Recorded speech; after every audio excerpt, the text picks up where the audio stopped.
Phase 3 services, instrumental activities of daily living.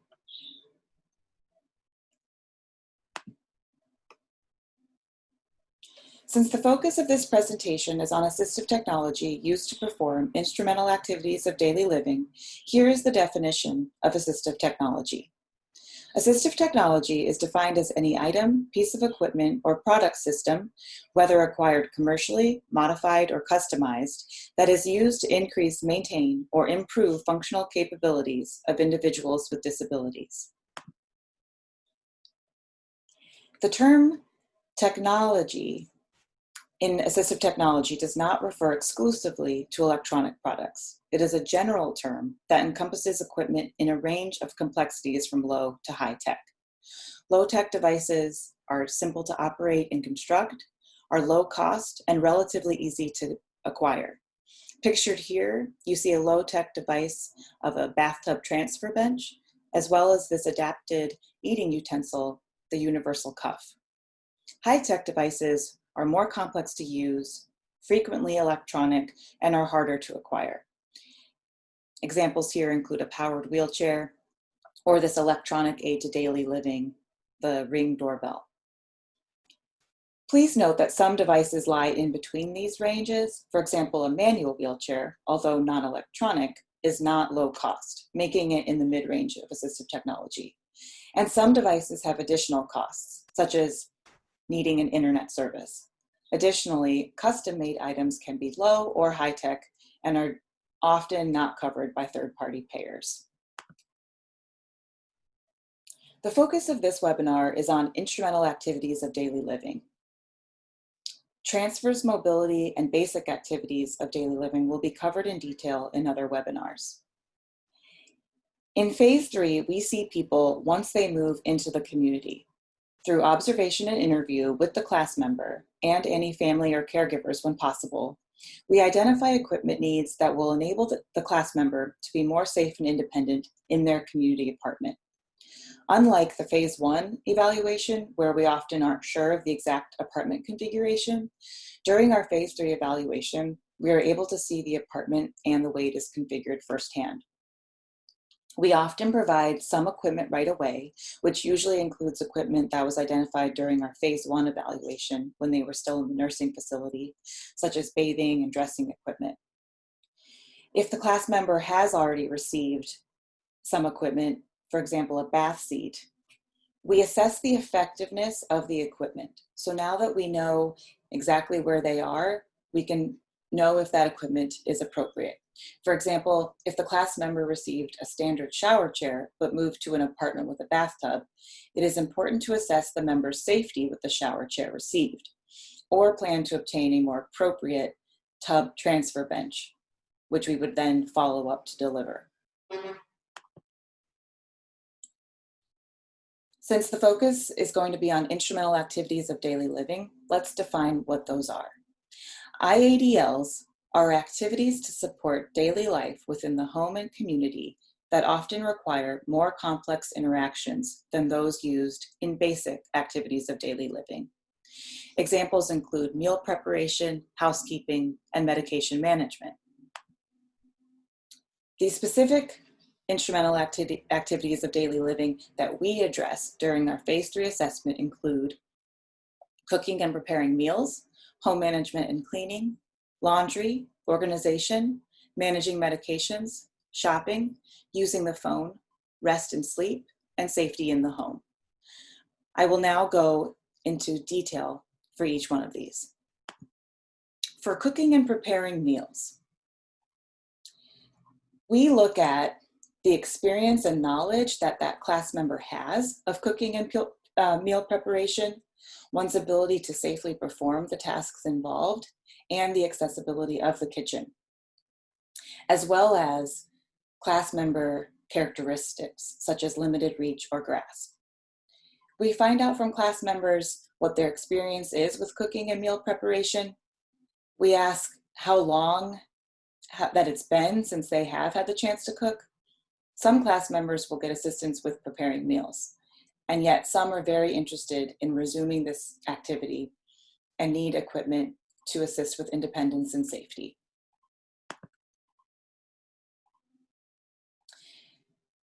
The equipment shown here compensates for a range of physical and cognitive limitations.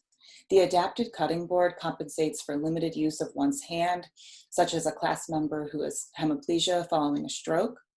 This rocker knife compensates for limited grasp or dexterity.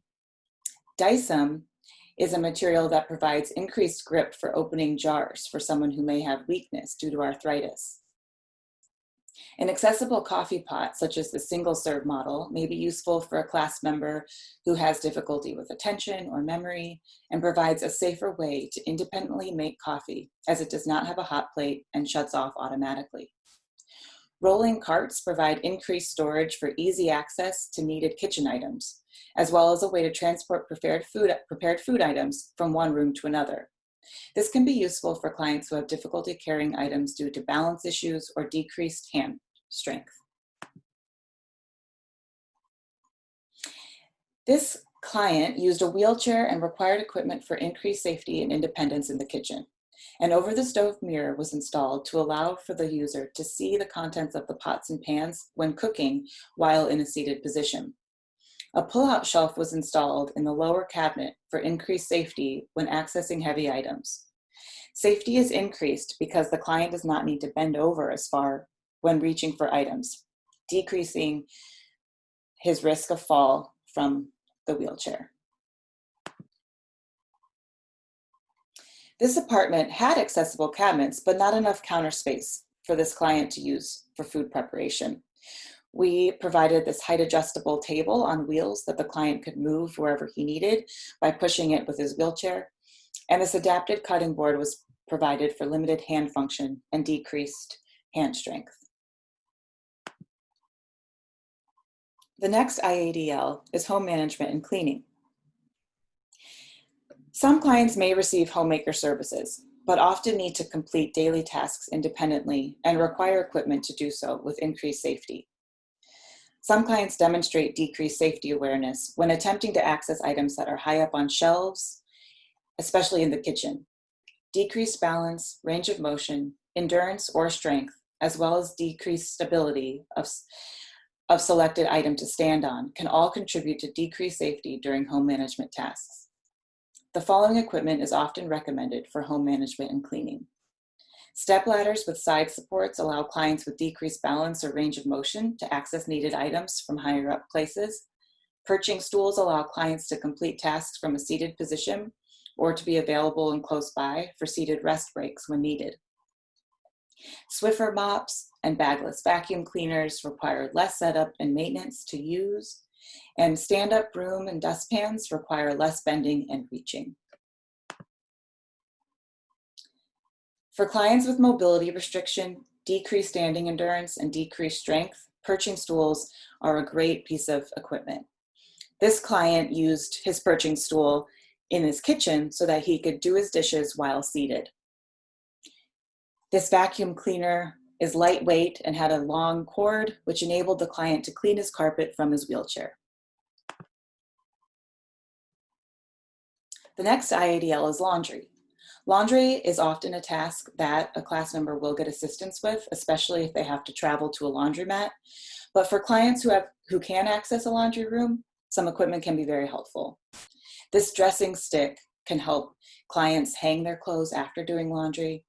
Rolling shopping carts or laundry baskets can be used to transport clothes and detergent. Card holders or coin pouches can give clients an accessible way to access their payment. And this reacher shown here will be covered in the next case example.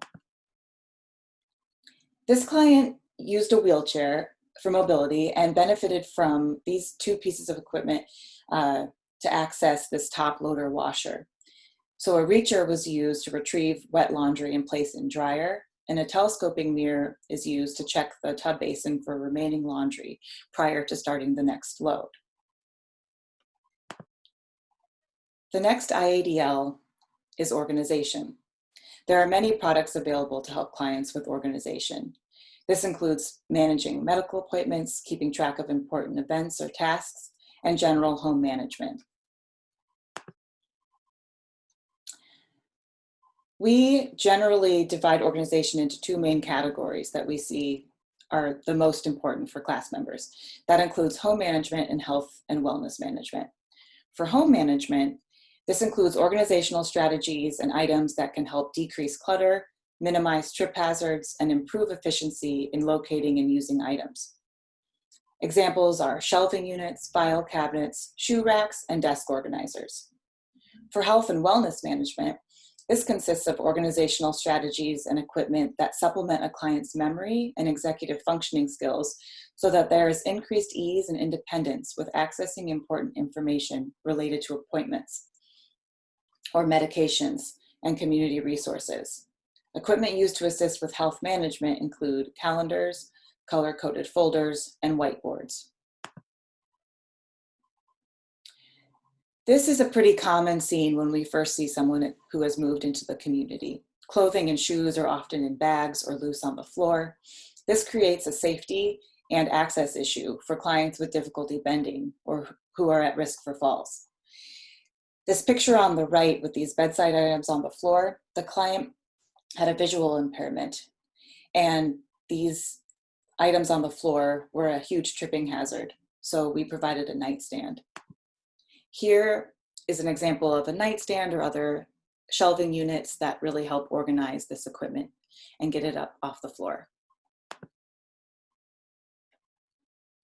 This slide shows a woman who has a whiteboard calendar and 8 different colored markers so that she can record her appointments and events. Next, IADL includes managing medications. Managing medications is a very important issue. Medication errors are common and can have very serious consequences. Talking alarms provide alerts to help clients remember when to take medications. Some clients prefer paper schedules, so it's important to find out what method will work best for the client. There are many different types of pill organizers. There's the standard pill box that organizes medications by day, week, and time of day. There are organizers that lock and only provide client access to their medication at the prescribed time. This is especially useful for clients to stay on their medication schedule. If clients have smartphones, there are plenty of apps to assist with medication management. Here's a case example, and this picture on the left shows a table. This is a very common scene we see as well. Client had his medications, monitors, and supplies, as well as important papers spread on his table with no clear organizational system. So we provided a desk organizer for the papers and bins to help corral his medications and monitors. In this example, the client had a cognitive impairment, and he was issued a whiteboard with a calendar for his wall, as well as spiral notebooks for taking notes. He was given this pill case because he takes medications 4 times per day, but he was still needing assistance to take his medications. He tried 2 different electronic devices, but found auditory alarms overwhelming. So this is the system that worked best for him. He had his paper notes as well as his organizers, and finally, with this setup, he required less assistance to manage his medication. Next, shopping. We issue equipment to assist clients with managing items in the store, as well as transporting them home. So for in the store, a reacher can be useful, as well as a wheelchair backpack or a walker bag. And for transporting them home, shopping carts are often issued. This case example, this client was able to use her shopping cart while operating her power wheelchair. Next, using the phone. Clients may demonstrate difficulty with accessing their phones due to a wide range of issues. Visual impairments are common concerns that can impede phone use. Equipment that can assist with visualizing a smartphone screen can include magnifiers and increased lighting. Additionally, there are built-in accessibility features such as speech-to-text or enlarged text options that may also provide increased independence with phone access. For complex issues, we often refer to the Assistive Technology Unit's computer access team to assist with problem-solving options for our clients. Rest and sleep is very important to support healthy active engagement in other occupations. We often provide bed wedges and leg cushions, and these are especially useful if a client doesn't qualify for a hospital bed. Many clients have also found that a white noise machine helps them get better sleep. We often hear of one's inability to sleep due to an uncomfortable mattress or a non-supportive mattress. So we'll provide mattress overlays that increase comfort and can also be important for people at risk for skin breakdowns.